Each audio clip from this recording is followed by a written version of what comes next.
میرے پاس ایک نوجوان آیا, وہ مجھ سے کہنے لگا کہ مولانا صاحب بیوی سے بڑی لڑائی ہوتی ہے, کوئی تعویذ دو. تو میں یہ دو رشتوں پہ کہا کر دوں, نہ سساں تے تعویذ چل ہے نہ بیگ مار تے تعویذ چل ہے. میں نے کہا تم ایسا کر, جب کھانا کھانے بیٹھو نا تو روزانہ 2-4 لقمے اپنے ہاتھوں سے کھلا دیا کر, یہ میرے نبی کا طریقہ ہے, محبت پیدا ہو جائے گی. کہنے لگا اچھا. کچھ دن ہوئے تو اس کا فون آیا, میں نے اسے پوچھا میرے نسخے پہ عمل کیا تھا؟ کہنے لگا نہیں. میں نے کہا کیوں؟ کہنے لگا شرم آتی. تو میں نے کہا کمزور سے لڑتے ہوئے شرم نہیں آتی؟ کمزور سے لڑنا بھی کوئی انسانیت.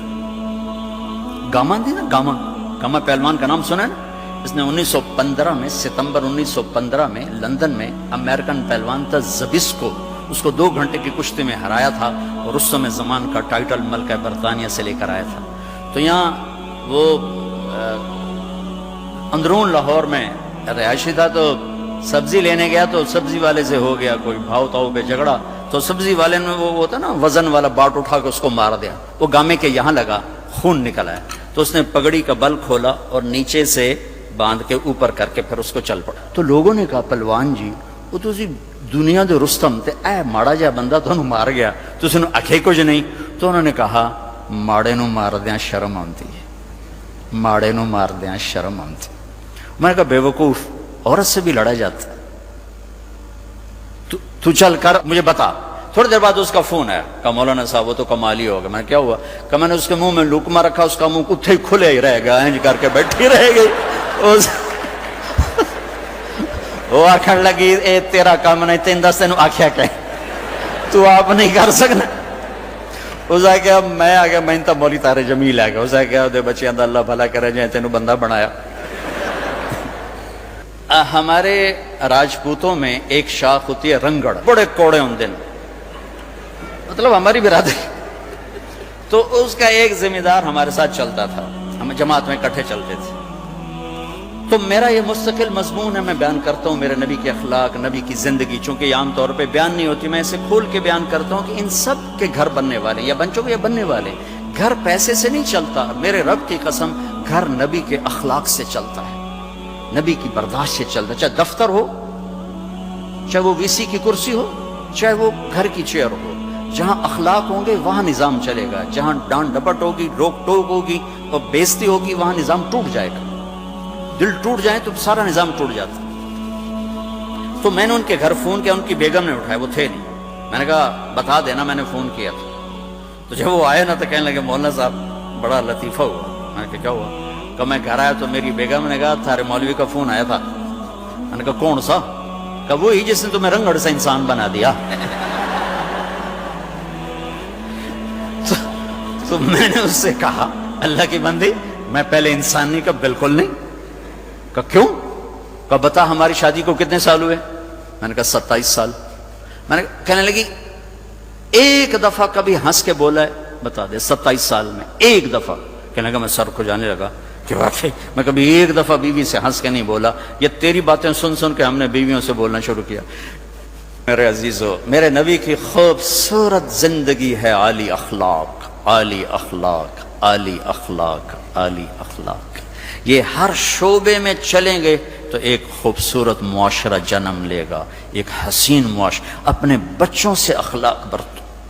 میرے نبی نے فرمایا اکرموا اولادکم, اپنی اولاد کو عزت دو. آپ خود کیسے عزت دیتے تھے؟ جب حضرت فاطمہ تشریف لاتی تو آپ اپنی بیٹی کے لیے کھڑے ہو جاتے. وہی نہیں کھڑے ہوتے تھے, 4 قدم آگے جاتے, ان کا ہاتھ پکڑتے, بوسہ لیتے, پھر پہلے ان کو بٹھاتے, اس کے بعد خود بیٹھتے تھے. یہ عزت اولاد کو دینا میرے نبی نے سکھایا. حضرت علی کا فرمان ہے اکرموا اولادکم فانہم خلقوا لغیر زمانکم, اپنی اولاد کو عزت دو, جو تم سے اگلے زمانے کے لیے پیدا کیے گئے ہیں. تمہارے نام کو زندہ رکھیں گے اگر ان کو عزت دے کے مرو گے.